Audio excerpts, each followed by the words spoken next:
வணக்கம் சார். வணக்கம். முதலமைச்சர் விஜய் அவர்களோட இன்னைக்கு கரூர் கூட்டம் அதை பாத்தீங்களா? அதை பத்தி நீங்க என்ன நினைக்கிறீங்க? மறுபடியும் அவர் கரூர் கூட்ட நெரிசலுக்கு காரணம் திமுக தான் அப்படின்னு சொல்லிக்கிட்டே இருக்காரு. உங்களுடைய பார்வை என்ன சார்? அந்த கூட்டம் முழுசும் பார்த்தேன். விஜயனுடைய பேச்சையும் நான் முழுசா கேட்டேன். நம்ம விஜயுடைய பேச்சை கேட்டு முடிக்கும் போது நமக்கு தோணுது ஒண்ணுதான். அதாவது விஜய் முழுமையான அரசியல்வாதியை மாறிட்டார். அதுல எந்த மாற்று கருத்து இல்லை.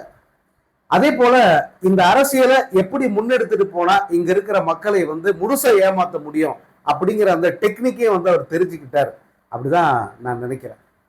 ஏன்னா ஒரு அதீத நம்பிக்கை, ஆணவத்தோட உச்சம், மனசார பொய் சொல்கிற ஒரு அந்த நிலை, இது மூன்றையும் விஜய் அடைஞ்சிட்டார். இந்த கூட்டத்தில் விஜய் பேசியதில் நாம உணர்ந்து கொண்டது இந்த மூன்று அம்சங்களும் தான். அதனால இந்த கரூரில் விஜய் பேச்சு என்பது முழுக்க முழுக்க அவரது தேர்தல் பரப்புரையது. அந்த இடைத்தேர்தலில் மீண்டும் ஜெயிக்கணும். மீண்டும் இல்லை, இடைத்தேர்தலில் அவங்க ஏற்கனவே தேர்தலில் தோத்துட்டாங்க. அங்க ஜெயிச்சவரை இப்ப கட்சிக்குள்ள இழுத்திருக்காங்க. அவரை வச்சு திரும்ப அங்க அவங்க வெற்றியை ஈட்டணும். அதுவும் இந்த இடைத்தேர்தல அவர் எந்த அளவு குறி வச்சிருக்காருன்னா, ஒரு தொகுதியில கூட திமுக ஜெயிக்க கூடாது, அப்படி ஒரு அடியை நீங்க மரணடி கொடுக்கணும் அப்படின்னு சொல்றாரு. இந்த கரூர்ல அவர் வந்தது எதுக்கு? மக்களை சந்திச்சு ஆறுதல் சொல்ல வந்த, உதவி செய்வதற்கு வந்த அப்படின்னு சொல்லிட்டு அங்கு அவர் மீது இருக்கிற பழியை எப்படியாவது மடை மாற்றணும் அப்படிங்கிறதுக்காக திரும்ப திரும்ப அவர் அந்த பொய்யை சொல்றாரு. ஒரு பொய்யை மீண்டும் மீண்டும் சொல்றதால அது உண்மையாகிடும் அப்படின்னு அவர் நம்புறாரு. அது மிகப்பெரிய தவறு. அது என்னைக்கு இருந்தாலும் உண்மை ஒரு நாளும் செத்துறாது. நிச்சயமாக அது நீதிமன்றத்தின் மூலமாக மக்கள் மத்தியில் அது நிச்சயமா வெளிப்படும். குறுகிய காலத்துக்கு இந்த மக்களுடைய கவனத்தை திசை திருப்பலாம், அவ்வளவுதான் விஜயனுடைய பேச்சுக்கள், அவ்வளவுதானே தவிர உண்மையில் அதற்கு யார் காரணம் அப்படின்னு திரும்ப திரும்ப எல்லா கட்சிக்காரங்களுமே சொல்றாங்க. இப்போ டிடிவி தினகரன், DKS இளங்கோவன், கனிமொழி, இப்படி எல்லா கட்சியை சேர்ந்தவர்களும் இந்த கரூர் மரணங்களுக்கு முழு காரணம் விஜய் தான், விஜய் தாமதமாக வந்ததுதான் காரணம், விஜயை தகுந்த எச்சரிக்கை செஞ்சிருக்காங்க, இருந்தும் கூட அவர் கேட்காம தான் உள்ள வந்தாரு அப்படிங்கிறத சொல்றாங்க. அதை விட முக்கியம், காவல்துறை அதிகாரி அந்த அந்த அந்த குறிப்பிட்ட அந்த சம்பவம் நடந்த அன்னைக்கு அங்க பொறுப்பில் இருந்த காவல்துறை அதிகாரி கொடுத்த பேட்டியே இன்னும் அப்படியே இருக்கு. அதை திமுக ஐடிவி போட்டிருக்கு. இந்த வீடியோவிலே கூட அதை நீங்க சேர்க்கலாம். அதுல எந்தெந்த இடத்துல போலீசார் விஜய்க்கு எச்சரிக்கை கொடுத்தாங்க, இங்கு கூட்ட அளவுக்கு அதிகமா இருக்கு, அசம்பாவித நேர வாய்ப்பு இருக்குது, இந்த இடத்துல நிப்பாட்டிக்கங்க, உள்ள வராதிங்க அப்படின்னு போலீசார் எப்படி எல்லாம் எச்சரிக்கை கொடுத்தாங்க அப்படின்னு சொல்லியிருக்காங்க. இதையெல்லாம் மீறித்தான் அவங்க அந்த ஜன நெருக்கடியில அந்த வாகனத்தை நுழைச்சாங்க. அவ்வளவு கூட்ட நெரிசல்ல வாகனத்தை நுழைத்தார்கள் அப்படிங்கிறத உண்மை. அதை வாண்டனா செஞ்சது விஜய், ஆதவர்ஜனா அந்த கூட்டம் தான் பண்ணாங்களே தவிர போலீசார் இதுல என்ன பண்ணாங்க? போலீசார் காவலுக்கு நின்னாங்க.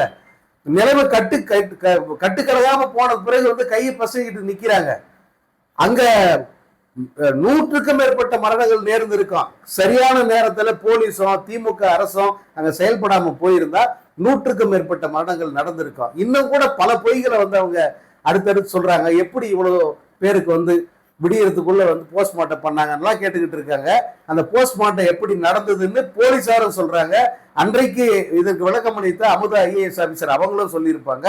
எப்படி அவர்கள் பக்கத்து மாவட்டங்கள்ல இருந்தெல்லாம் அரசு மருத்துவர்களை வரவழைச்சு கூடுதலாக அந்த மேசைகள் போட்டு இந்த 41 பேரினுடைய சடலங்களையும் காலையில் 8-9 மணிக்கெல்லாம் எப்படி உறவினர்கிட்ட ஹேண்ட் ஓவர் பண்ணாங்க அப்படிங்கிறது எல்லாம் அவங்க போர்க்கால அடிப்படையில் வேலை பார்க்கறாங்க. அப்படி போர்க்கால அடிப்படையில் வேலை பார்த்ததையே ஒரு குற்றமாக விஜய் சுட்டி காட்டினா நிச்சயமா இது அரசு எந்திரத்துக்கே நல்லதில்லை. முதலமைச்சர் விஜய் அவர்கள் பேசினதை வச்சு நம்ம பார்க்கும்போது செந்தில் பாலாஜியோட உத்தரவின் பேர்ல போலீஸ்காரங்க தான் இதெல்லாம் நிகழ்த்தினாங்க அப்படின்னு அவர் சொல்ல வராருன்றதை நம்ம புரிஞ்சுக்கலாமா சார்? இல்ல, அவர் நேரடியாக அதான் சொல்ல வராரு. நேரடியாவே அவர் என்னன்னா, போலீசார் நயவஞ்சகமா அவரை உள்ள வரவழைச்சு ஒரு டிராமா பண்ணி உள்ள வரவழைச்சு இந்த படுகொலை அரங்கேற்றி அவர் மேல பழியை போட்டாங்க. இதையெல்லாம் பின்னாடி இருந்து இயக்குனது யாரு? இயக்குனது யாருன்னா ஸ்டாலின் இல்ல, முதல்வர் ஸ்டாலின் இல்லைங்கிறத பின்னாடி சொல்றாரு. அவர் மேல நான் தனி மரியாதை வச்சுக்கிறேன்ட்டாரு. அப்ப வேற யாருன்னா செந்தில் பாலாஜி அங்கேயே இருந்தவர், அவர் தான் இதை இயக்குனார்ன்றத அவர் சொல்லாம சொல்றார். இப்போ அந்த இடத்தை கூர்ந்து பார்த்த அத்தனை பேருக்கும் தெரியும். அன்றைய சம்பவம் முழுசா நம்ம பார்த்திருக்கோம்.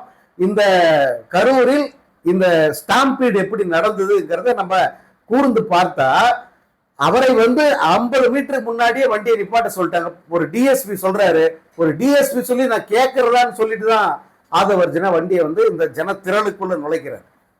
அது வரைக்கும் அங்க ஏதாவது கலவரம் நடந்துச்சா, யாராவது யார் மீதாவது கள்ள தூக்கி அடிச்சாங்களா, மண்ணை வாரி போட்டாங்களா, இல்ல தடியால் அடிச்சாங்களா, இல்ல கத்தி வச்சு கீறினாங்களா, ஏதாவது கலவரம் நடந்தா, இதைத்தான் ரொம்ப முக்கியமா பார்க்கணும். இப்போ காவல்துறை சார்பாக சிபிஐக்கு ஒரு ஃபைல் கொடுத்திருக்காங்க. அங்க நடந்த அத்தனை நிகழ்வுகளையும் வந்து அவங்க அதுல குறிப்பிட்டிருக்காங்க. வீடியோ ஆதாரங்கள் கொடுத்திருக்காங்க, அதே போல சிசிடிவி ஃபுட்டேஜ் கொடுத்திருக்காங்க. இதை தாண்டி வந்து பத்திரிகையாளர்கள், நடுநிலை பத்திரிகையாளர்கள், பல புலனாய்வு பத்திரிகையாளர்கள் அந்த சம்பவ இடத்தில் நின்று முழுசா வந்து அதை வீடியோவாக பதிவு பண்ணியிருக்காங்க. அங்கிருந்த மக்கள் கிட்ட பேசியிருக்காங்க, பாதிக்கப்பட்டவர்கிட்ட பேசியிருக்காங்க, நெரிசல்ல மாட்டிக்கிட்டவர்கிட்டயும் பேசியிருக்காங்க. யாருமே வந்து இந்த குற்றச்சாட்டை சொல்லல. எங்க மேல வந்து ஊசி போட்டாங்க அல்லது கள்ள தூக்கி அடிச்சாங்க, ஒரு கலவரம் நடந்துச்சு, தடியடி நடந்துச்சு, வேணும்னே தள்ளுமுள்ளு, யாருமே சொல்ல. எல்லாரும் சொல்லுது என்ன சார், பஸ் வர வரைக்கும் நல்லதா சார் இருந்தது, மூச்சு விட கூட கஷ்டமா தான் இருந்தது, தள்ளுமுள்ளு இருந்தது, எங்களால வெளியே போக முடியல, இருந்தாலும் வந்து உயிரை விடக்கூடிய அளவுக்கு வந்து ஒரு நெரிசல் வந்து ஏற்படல. ஆனா பஸ் உள்ள வந்தது, பஸ் உள்ள வந்த உடனே வந்து ஏற்கனவே எல்லாம் பசியிலையும் தாகத்திலையும் உடல் உபாதையாலே ரொம்ப கஷ்டத்துல இருந்த ஜனங்களால அதுக்கு மேல தாக்கு பிடிக்க முடியல. அங்கேயே வந்து மயங்கி விழுந்தாங்க. மயங்கி விழுந்தவங்க மேல ஏறி மிதிச்சுட்டு எல்லாரும் ஓடினாங்க. அதனுடைய விளைவு தான் இப்படி ஆச்சுன்ட்டு அங்கிருந்த மக்கள் கொடுத்த அந்த வாக்குமூலம் வந்து சிபிஐ கிட்ட இருக்கு. ஸோ இதெல்லாம் இதுதான் உண்மை. இவர்கள் ஒன்னே விஜயோட காலதாமதம், 2 மக்களுக்கு எந்த வசதியும் செய்யாது, 3வது அந்த பஸ்ஸை கொண்டாந்து அந்த ஜன நெரிசலுக்குள்ள நுழைச்சது. இந்த 3 தான் இந்த சம்பவத்துக்கு காரணம். சோ இது முழுக்க முழுக்க விஜயனுடைய நிர்வாகிகள் அவர்களுடைய தவறு. இதை அங்கிருந்த மக்கள் கூட்டத்தில் கலந்துக்கிட்டு அத்தனை பேரும் சொல்லும் போது இவர் புதிதாக செந்தில் பாலாஜி மேல பழி போடுறதுக்காக வந்து ஒரு தியரியை உருவாக்குறார், ஒரு சதி கோட்பாட்டை உருவாக்குறார். அவங்க திரும்ப திரும்ப இதில் தான் கவனமா இருக்காங்க. இது சிம்பிளா முடிய வேண்டிய விஷயம். யாரும் வந்து விஜய தூக்கில ஏத்திட்டு போறதில்ல. நடந்தது என்ன, ஆமா வர தாமதம் ஆயிடுச்சு, காரணம் எனக்கு வழியெல்லாம் மக்கள் கூட்டம், அதனால வர தாமதம் ஆயிட்டது உண்மைதான். போலீஸ் எச்சரிக்கை மீறி நான் உள்ள போயிருக்க கூடாது, அது தவறுதான், மன்னிச்சிருங்க, திரும்ப இப்படி நடக்காம பார்த்துக்கிறது என்னுடைய பொறுப்பு அப்படின்னு 5 லைன் தாங்க. இந்த 5 வரிகளை வந்து விஜய் பேசியிருந்தா இந்த கரூரை பற்றிய பேச்சே கிடையாது, கரூரை பற்றிய குற்றச்சாட்டே இருக்காது. ஒரு கூட்டம் தவிர்க்க முடியாமல் நடந்த ஒரு கூட்ட நெரிசல், அதெல்லாம் இவ்வளவு பேர் வந்து உயிரிழந்துட்டாங்க, இது வந்து ஒரு துரதிருஷ்டவசமான ஒரு செயல்தான், ஒரு சம்பவம் அப்படின்னு சொல்லி மக்கள் நினைச்சிருப்பாங்க. சட்டப்படி என்ன நடவடிக்கை, அதுக்கு என்ன விசாரணை நடத்தணும், அது நடந்துட்டு இருக்கும். ஆனா மக்கள் மத்தியில இந்த மாதிரியான ஒரு பேச்சு, இவ்வளவு பெரிய ஆர்கியூமெண்ட் இதெல்லாம் இருந்திருக்காது. ஆனால் அதை ஒப்புக்கொள்ள விஜய்க்கு மனம் இல்லை, அதுதான் உண்மை. கரூர் கூட்ட நெரிசல் இறந்த குடும்பங்களுக்கு அரசு பணி வழங்குறதுக்காக ஆணையம் இன்னைக்கு வெளியிடுறாங்க முதலமைச்சர் விஜய் அவர்கள். இதுக்கு வந்து பல தரப்புல இருந்து எதிர்கட்சி மற்ற கட்சிகள்ல இருந்து நிறைய எதிர்ப்புகள் கிளம்பினாலும் அது எதுவும் பொருட்படுத்தாம அவர் இன்னைக்கு ஆணையம் வழங்குறாரு. அதே மாதிரி நீதிமன்றமும் வந்து இதுக்கு தடை இல்லை அப்படின்னு உத்தரவு போட்டிருக்காங்க. இதுக்கு பின்னாடி வந்து யாராவது இருக்காங்கன்னு நீங்க நினைக்கிறீங்களா சார்? இல்ல, இப்ப ஆக்சுவலா இந்த கரூர் விவகாரம் மட்டும் இல்ல, பல விஷயங்கள்ல நீதிமன்றம், அதே போல மேலிடம், அதாவது ஒன்றிய அரசு, இவர்களெல்லாம் வந்து விஜய்க்கு சாதகமாக செயல்படுகிறார்களோ அப்படின்னு ஒரு தோற்றம் வந்து இருக்கு. இதை வந்து நம்ம ஒரு குற்றச்சாட்டை முன்வைக்கல, ஆனா பொதுவான ஒரு தோற்றம், ஒரு அவங்களுக்கு இந்த அரசு மேல ஒரு சாஃப்ட் கார்னர் இருக்கிற மாதிரி ஒரு தோற்றம் இருக்கு. இப்ப பாருங்க, இவர் குதிரை பேரம் நடத்துறாரு, வெளிப்படையா தெரியுது. அதுல என்னென்ன எவ்வளவு 1000 கோடிக்கு அந்த பேரம் நடக்குது, அல்லது வேற என்ன பலன்களை முன்வைத்து இந்த குதிரை பேர அரசியல் நடக்குது அப்படிங்கிறது வந்து வெளிப்படையாவே வந்து எல்லாரும் பேசுறாங்க. ஆனா இது பற்றி ஆளுநர் நடவடிக்கை எடுக்கல, ஒன்றிய அரசு அமைதியா வேடிக்கை பார்க்குது. சரி, இந்த குதிரை பேர அரசியல் ஒரு பக்கம் நீதிமன்றத்தில் இருக்கு, இன்னொரு பக்கம் இந்த கரூர்ல சாட்சிகளை கலைக்கிறாரு. இப்ப வழக்கு விசாரணை இருக்கும்போது இந்த பணி நியமன ஆணைகள்லாம் கொடுத்தா அது வந்து ஒருதலை பட்சமான ஒரு சாட்சி சொல்லுவதற்கு வாய்ப்பு அமைஞ்சிடாதா அப்படின்னு நீதிமன்றத்துக்கு போறாங்க. எடுத்து நீதிபதி வந்து இவர்களை கடிந்து கொள்கிறார், அல்லது இதை தள்ளுபடி பண்றவ அப்படின்னு சொல்றாரு, எதிர்மறையான கருத்துக்களை தெரிவிக்கிறாரு. வேற வழி இல்லாம அந்த வழக்கை வாபஸ் வாங்கிட்டு வராங்க. இங்க இந்த பணி நியமன ஆணை கொடுப்பதை எதிர்த்து மதுரை கோர்ட்ல வந்து நீதி வழக்கு தொடுக்கிறாங்க. அங்க நீதிபதிகள் கிட்டத்தட்ட உச்ச நீதிமன்றத்தினுடைய அதே பார்வையை வந்து இங்க பிரதிபலிக்கிறாங்க. தற்காலிகமா பணி நியமனம் தரலாம், அவங்களுக்கு வந்து பொருளாதார ரீதியா உதவி கொடுக்கறது நியாயம் தானே அப்படின்ற மாதிரியான கருத்துக்களை தெரிவிக்கிறார். இப்ப யாரும் அவங்களுக்கு உதவி பண்ண வேணாம்னு சொல்ல, உதவி பண்றது அரசு சார்பா எப்படி பண்ண முடியும்னு கேட்கிறாங்க. ஏன்னா இறந்தவர்கள் விஜய் கூட்டத்துக்கு வந்தவங்க, விஜய் பார்க்க வந்தவங்க, விஜய் தனிப்பட்ட முறையில கொடுக்கட்டும். விஜய் கையில ஒண்ணுமே இல்லையா? அவர் ஒண்ணு இல்லாம இருக்காரா? எல்லா வசதியும் இருக்குல்ல. அவர் கையில இருந்து உதவி கொடுத்தாதானே வந்து அது நியாயம்னு சொல்ல முடியும். இவர் சொன்ன மாதிரியே வந்து ஊராவட்டு நெய்ல இவர் வந்து ஜாங்கிரி சுட்டாருனாக்கா அது கேட்கதான் செய்வாங்க. அதனால அதை எதிர்த்து வருகிற வழக்குக்கு நீதிமன்றம் அல்லது நீதிபதிகள் எப்படிப்பட்ட பார்வையை அவங்க பதிலா தராங்க அப்படின்னு பார்த்தா, யாரு வழக்கு தொடுத்தாங்களோ அவங்களையே வந்து கடிந்து கொள்கிறார்கள் அல்லது அவர்கள் மீது எரிந்து விழுகிறார்கள். அப்படின்னும் போது பொதுவான பார்வை என்னவா இருக்கும்? ஏன் ஒன்றிய அரசு கண்டிக்க மாட்டேங்குது? நீதிமன்றங்கள் கூட வந்து இந்த பொதுமக்கள் இவ்வளவு பேருக்கு ஒரு பார்வை இருக்கு, இவ்வளவு பேர் எதிர்க்கிறாங்க, நாங்கெல்லாம் படிச்சுட்டு சும்மா இருக்கோம், எங்களுக்கு வேலை இல்லை, ஆனா வந்து இவரை பார்க்க வந்து செத்து போன குடும்பங்களுக்கு எல்லாருக்கும் வேலை கொடுக்குறீங்கன்னா என்னங்க அர்த்தம்னு கேட்கிறாங்க. அந்த கேள்வியில் நியாயமே இல்லையா? அப்போ இவரை பார்க்க வந்த குடும்பங்கள் அத்தனை பேருக்கு வேலை கொடுத்துருவாரு, அரசாங்க வேலை கொடுத்துருவீங்க. அப்ப இதுக்கு முன்ன போராட்டத்தில் செத்தவங்க, பல்வேறு சம்பவங்களில் உயிரிழந்த அந்த குடும்பங்களுக்கெல்லாம் நீங்க வேலை கொடுத்துருவீங்களா? இதே போல இந்த கேள்வியில நியாயமே இல்லையா? இதை எல்லாத்தையுமே வந்து புறந்துடுவாங்களா நீதிபதிகள்? அந்த கேள்வி வந்து முக்கியமானதா இருக்கு. சோ இப்போ அப்ப நம்ம இப்ப எப்படி எடுத்துக்கணும்னா, விஜய்க்கு சாதகமான சூழல் எல்லா இடத்துலயுமே அப்படி மாறி போச்சோ அப்படிங்கிற சந்தேகம் இப்ப இருக்கு. எல்லா இடத்திலுமே, அதாவது நீதித்துறையே சரி அல்லது ஒன்றிய அரசு சரி அல்லது மற்ற சிபிஐ போன்ற ஏஜென்சிகள், இப்படி எல்லா மட்டத்திலுமே விஜய்க்கு சாதகமான ஒரு சூழலை ஏற்படுத்தி இருக்காங்களோ அப்படிங்கிற ஒரு பார்வை வந்து இருக்கு. அதே போல இதை எதிர்த்து போற அத்தனை பேருடைய அந்த எதிர்ப்புகளும் வந்து கேள்விக்குறியாக்கப்படுது. அதுதான் வந்து நமக்கு சந்தேகத்தை எழுப்புது. அப்ப யாருமே வந்து இவரை எதிர்த்து நீதிமன்றங்களுக்கு போகக்கூடாது, கேள்வி எழுப்பக்கூடாது. இவர் பண்ணுகிற தவறுகளை சுட்டி காட்டினா அதை திருப்பி வந்து சுட்டி காட்டுபவர்களையே திருப்பி அடிக்கிற மாதிரியான ஒரு பதில நீதிமன்றங்களும் மற்றவர்களும் சொன்னா எப்படி வந்து இந்த அமைப்பு, இந்த நிர்வாகன்றது சரியா போகும்? இந்த கேள்வி இருக்குல்ல. முதலமைச்சர் விஜய் அவர்கள் இன்னைக்கு கரூர்ல வந்து ஒரு ரோட் ஷோ நடத்தினாரு. நிறைய இடத்துல பார்க்கும்போது மக்கள் கூட்டமே இல்லை, அங்கங்க ஒருத்தர் தான் நின்றுட்டு இருந்தாரு. இது எப்படி பாக்குறீங்க சார்? கரூர் மக்களுக்கு வந்து இவர் மேல ஒரு பயம் வந்துடுச்சா? இவர் கூட்டத்துக்கு போனா நம்ம உயிரோட திரும்பவுமா மாட்டோமான்ற ஒரு பயம் வந்துடுச்சு அப்படின்னு நினைக்கிறாங்களா? அதாவது விஜயோட இந்த கரூர் கூட்டம் அவர் ஆரம்பிக்கிறதுக்கு முன்னாடி அங்க இருக்கிற மக்கள் கிட்ட மீடியாக்காரங்க கேட்கிறாங்க. அதுல ஒரு பெண்மணி சொல்றாங்க, அவங்க சொன்ன பதில் வந்து ரொம்ப வைரலா ஓடிச்சு. தாவேக்க துண்டு போட்டவங்க தான் அவங்க சொல்றாங்க, அன்னைக்கு கூட்டத்தையே நான் போயிருக்கணுங்க, நல்ல வேலை போகாம விட்டேன், அப்படி போகாதனாலதான் நான் உயிரோட அங்க நின்றுகிட்டு இருக்கேன், அன்னைக்கு போயிருந்தா ஒரு வேளை நீங்க இருந்திருக்க மாட்டேனோ அப்படின்னு சொன்ன பதில் வந்து வைரலா ஓடிட்டு இருந்தது. அந்த பயம் நிச்சயமா எல்லாருக்குமே இருக்கும். ஏன்னா அதாவது அது விஜய் திட்டமிட்டு உருவாக்கிய ஒரு ஸ்டாம்பீடு. அதுல எந்த மாற்று கருத்தும் இல்லை. நான் என்னுடைய முந்தைய வீடியோல சொல்லியிருப்பேன், கரூர் ஸ்டாம்பீடுக்கு முழு காரணம் விஜயனுடைய கட்சி நிர்வாகிகள். அவர்கள் திட்டமிட்டு அன்னைக்கு அந்த ஸ்டாம்பீடை உருவாக்குனாங்க. அதுக்கு யார் மீதும் பழி போடக்கூடாது, பழி போடுற அருகதையோ தகுதியோ அவங்களுக்கு இல்லை. ஒரு பக்கம் இன்னைக்கு அவங்க நடத்தின ரோட் ஷோ 10 கிலோமீட்டருக்கு ரோட் ஷோ.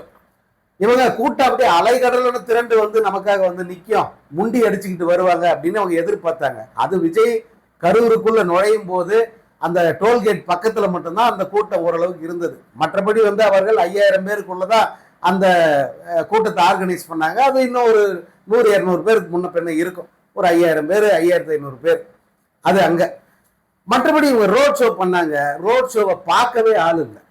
எங்கோ ஒரு இடத்துல, அதாவது மக்கள் அந்த நடமாட்டம் அதிகமாக இருக்கிற பகுதிகளில் மட்டும் ஒரு பாக்கெட்டா கொஞ்சம் பேர் நின்று இவர் கையாட்டினாங்க. இவர் தான் வந்து மேல மொட்டை மாடி கட்டடங்களெல்லாம் பார்த்து கையாட்டிட்டு போனாரு.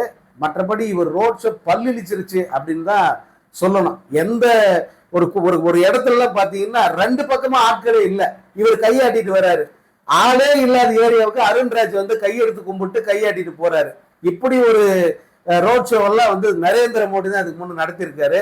அவருடைய வழித்தோன்றல் அப்படின்னு நிரூபிக்கிறதுக்காக இந்த ரோட் ஷோவை இன்னைக்கு விஜய் வந்து நடத்தியிருக்காரு.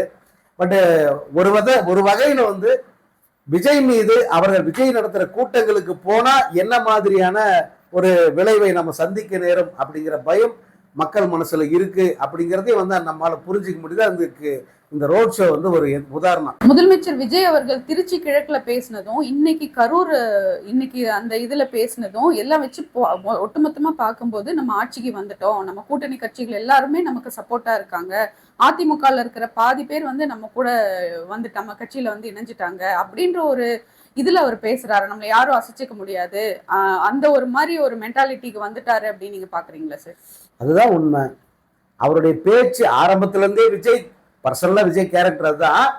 இதுல நீங்க விஜயனுடைய அந்த பேச்சுல பாத்தீங்கன்னா அவருடைய முழு அந்த பாத்திரமும் வந்து வெளியே வந்துடும். அதீதமான ஒரு நம்பிக்கை, அதே போல ஆணவத்தோட உச்சம். இனி நம்மள யாரும் ஜெயிக்கவே முடியாது, நம்ம தான் வந்து ஏன்னா கூட இருக்கிற எல்லாரும் என்ன சொல்றாங்கன்னா, நீங்க தான் சார் அடுத்த டைம், அதுக்கு அடுத்து நீங்க தான் சார். எம்ஜிஆர் 3 வாட்டி ஜெயிச்சார்ல, நீங்க அவரை மிஞ்சிருவீங்க சார், இன்னும் ஒரு டைம் அதிகமாவே நீங்க ஜெயிப்பீங்க, நீங்க தான் வந்து நிரந்தர முதல்வர் தமிழ்நாட்டுக்கு அப்படின்னு சொல்றாங்க இல்லையா. அது அப்படியே அவர் மண்டைக்குள்ள ஏறிடுச்சு. அதனுடைய விளைவு தான் வந்து இன்னைக்கு அவர் அப்படி பேசுறாரு. இன்னொன்னு, இந்த கூட்டணி கட்சிகள் அல்லது மற்ற புறக்காரணங்கள் எல்லாமே வந்து தனக்கு சாதகமா இருக்கு அப்படிங்கறத வந்து அவரும் ரொம்ப நம்புறாரு. அதைத்தான் வந்து அவருடைய பேச்சு வந்து எதிரொலிக்குது. பட் அந்த அந்த அந்த சேர், ஒரு படம் ரஜினியோட படத்தை பார்த்தீங்கன்னா முத்து படத்துல ஒரு சேர்ல போய் உட்காருவாரு, அரியாசனத்துல உட்கார்ந்த உடனே வந்து அவர் குணமே மாறும்.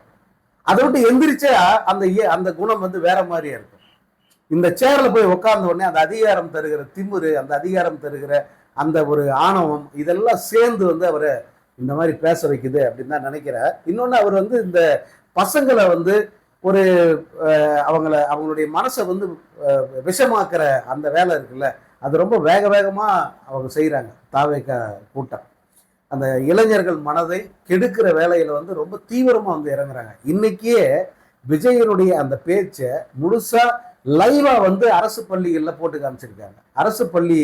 அரசு பள்ளிகள்ல இருக்கிற தொலைக்காட்சிகள்ல விஜயனுடைய பேச்சை லைவா போட்டு மொத்த மாணவர்களையும் பார்க்க வைக்கிறாங்க. அப்போ அந்த இளம் மாணவர்கள் விஜயனுடைய அந்த பேச்சு, அவருடைய அந்த உடல் மொழி, அவர் சொல்கிற பொய்கள், இதை முழுசா நம்பணும். அவர் சொல்றாருன்னா இது ரியல் மாமா இல்ல ரியல் மாமா அப்படின்னு சொல்றாரு, ரியல் தாய் மாமான்னு சொல்றாரு. இதெல்லாம் அந்த பசங்க மனசுல போய் சேரும். அப்போ இன்னும் 3 தேர்தல்களுக்கான வாக்காளர்களை ரெடி பண்றாங்க. இதுதான் வந்து அவங்களுடைய நோக்கம். எந்த நம்பிக்கை அவங்களுக்குன்னா, இப்ப இருக்கிற அந்த இளைஞர்களை வந்து நம்ம முழுக்க வந்து நம்ம அவங்க மனசை விஷமாக்கியாச்சு. அவங்க முழுசா நம்ம பக்கம் வந்துட்டாங்க. இனி வந்து அவர்கள் திமுகவுக்கு வாக்களிக்க மாட்டார்கள். ஏன்னா அவங்க தான் எதிர்கால வாக்காளர்கள். இப்போ திமுகவுக்கு ஆதரவாக இருக்கிற, திமுகவுக்கு பெரிய சப்போர்ட்டா இருக்கிறவங்க யாரு? ஒரு 50 வயசை தாண்டிய வாக்காளர்கள் தான். அவங்க இன்னும் 5 வருஷம் 10 வருஷம் அப்படின்னும் போது வந்து அவர்கள் ஆக்டிவா இல்லாம போயிடுவாங்க, அல்லது இல்லாமே கூட போயிடுவாங்க. அப்போ முழுக்க ஆக்டிவா இருக்க வேண்டியவங்க யாரு, இருக்கக்கூடியவங்க யாருன்னா இந்த இளைஞர்கள் தான். அவர்களை முழுக்க நம்ம வசப்படுத்திக்கிட்டா போதும் அப்படிங்கிறதுல அவங்க தெளிவா இருக்காங்க. இது ஒரு மாதிரியான ஒரு அந்த மொத்த அந்த ஆள் பிடிக்கிற ஒரு வேலை தான் அது. அதை வந்து சக்சஸ்ஃபுல்லா நம்மளால செஞ்சிட முடியும். ஏற்கனவே செஞ்சிட்டோம். இனி வருகிற 5 ஆண்டு காலம் முழுசா நம்ம கிட்ட இருக்கு. இந்த வாக்காளர்கள், இளம் வாக்காளர்களை மொத்தமாவே தன்வசப்படுத்திக்கிட்டா இனி நம்மை அசைக்க முடியாது அப்படிங்கிறது விஜய்க்கு தெரியுது. அதனுடைய விளைவு தான் வந்து அவர் இந்த மாதிரி எல்லாம் பேசுறாரு. இந்த வேலையை வந்து ரொம்ப தீவிரமா இனிமேட்டு செய்வாங்க. பள்ளிகள்ல, கல்லூரிகளை விட அதிகமா பள்ளிகள்ல வந்து அவங்க இதை செய்யறத பார்க்கலாம். இன்னைக்கே நீங்க அதை பார்க்கலாம். முதலமைச்சர் விஜய் அவர்கள் பேசும்போது எனக்கு இந்த குதிரை பேரம், சோஃபா மாடல், அப்புறம் வந்துட்டு எனக்கு வாஷிங் மிஷின் அப்படின்னு என்னென்னமோ என்னை பத்தி பேசுறாங்க. அதுக்கான அவசியம் எனக்கு இல்லை, மக்கள் என் பக்கம், நான் எதுக்கு இந்த மாதிரி குதிரை கழுத பேரத்துக்கெல்லாம் போகணும் அப்படின்னு சொல்றாரு அவரு.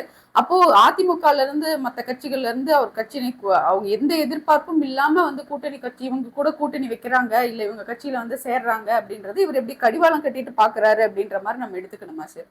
அப்படிதான் எடுத்துக்கணும். ஒரு படத்துல கவுண்டமணி சொல்லுவார் செந்தில பத்தி, டேய் நீ யாருன்னு எனக்கு தெரியும், நம்ம யாருன்னு அவங்களுக்கு தெரியும்டா, ஜனங்களுக்கு தெரியும்டான்னு சொல்லுவாரு. அது போல விஜய் யாருன்னு ஜனங்களுக்கு தெரியாதா? இவர் மேல முழுசா நம்பிக்கை இருந்திருந்தா, மக்கள் ஆதரவு மொத்தமும் இவருக்கு தான் இருந்தா 234 தொகுதி இவரே ஜெயிக்க வச்சிருப்பாங்களே. அட குறைஞ்சபட்சம் 120 தொகுதியாவது கொடுத்துருக்க மாட்டாங்களா? ஏன் 108 நின்று போச்சு? 108 தானே இவருக்கு கிடைச்சது, பெரும்பான்மை கிடைக்கல. இந்த பெரும்பான்மை கிடைக்காதனால தானே போய் குதிரை பேரம் பண்ணுகிறீங்க, கழுத பேரம் பண்றீங்க, ஒட்டக பேரம் பண்றீங்க. உங்க வாயால எல்லாம் வந்துருச்சே, சோஃபா அனுப்புறீங்க. இதுக்காக தான் அனுப்புறீங்க. இப்போ உங்ககிட்ட வந்து சேர்றவங்க எல்லாம் யாரு? திமுகவுல இருந்து அப்படியே அணி அணியா வந்து சேர்றாங்களா? அல்லது வேற கட்சி? சரி, திமுக விடுங்க, வேற எந்த கட்சியில இருந்து உங்ககிட்ட வந்து சேர்ந்திருக்காங்க? எந்த கட்சியில இருந்தும் வரல. அதிமுகவுல இருந்து மட்டும்தான் வராங்க. அதிமுக தான் நீங்க இழுக்கிறீங்க. எதுக்காக இழுக்கிறீங்க? அதுவும் எம்எல்ஏக்களா பார்த்தியா இழுக்கிறீங்க? முன்னாள்கள் வராங்க, ஓகே, அதை பத்தி யாருமே கேட்கறது இல்ல. முன்னாள் அமைச்சர்கள், முன்னாள் விஐபிகள், முன்னாள் அவ்வளவு பேர் வராங்கல்ல, யாராவது அதை பத்தி விமர்சனம் பண்றாங்களா? அட நீ காத்து அவன் பக்கம் அடிக்குது போறாண்டான்னு சொல்லிட்டு விட்டுறாங்க.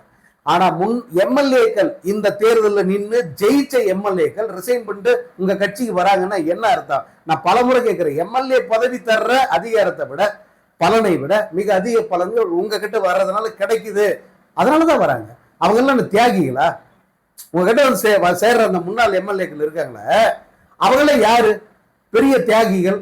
அவங்க தங்களுடைய பணிகளால் வந்து மக்கள்கிட்ட நல்ல பேர் வாங்கினவங்க. யோசிச்சு பாருங்க, நீங்க பணமே கொடுக்காம ஜெயிச்சோம், பணமே கொடுக்காம இப்ப இந்த 6 பேர் ரிசைன் பண்ணிட்டு வந்திருக்காங்களா உங்ககிட்ட அதிமுக எம்எல்ஏக்கள்.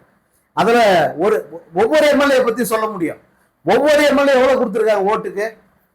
ஒரு எம்எல்ஏ 3000 இருந்து 6000 வரைக்கும் கொடுத்திருக்காரு ஒரு ஓட்டுக்கு. இந்த அதிமுக எம்எல்ஏக்கள் இவங்கெல்லாம் பணம் கொடுத்து ஜெயிச்சவன் தானப்பா. ஜெயிச்சதான் இப்போ உங்ககிட்ட வந்து சேர்ந்திருக்காங்க. அவனால என்னன்னு சொல்லுவீங்க? அதனால இது விஜய் வந்து முழுக்க முழுக்க ஒரு மக்களுக்கு விரோதமான ஒரு அரசியலை வந்து முன்னெடுத்துட்டு போறாரு. அதை வந்து ஏதோ இவருக்கு மக்கள் முழுசா மேண்டேட் கொடுத்ததா ஜனங்க கிட்ட வந்து ஒரு பொய்யான பிரச்சாரத்தை கட்டவிழ்த்து விடுறாரு.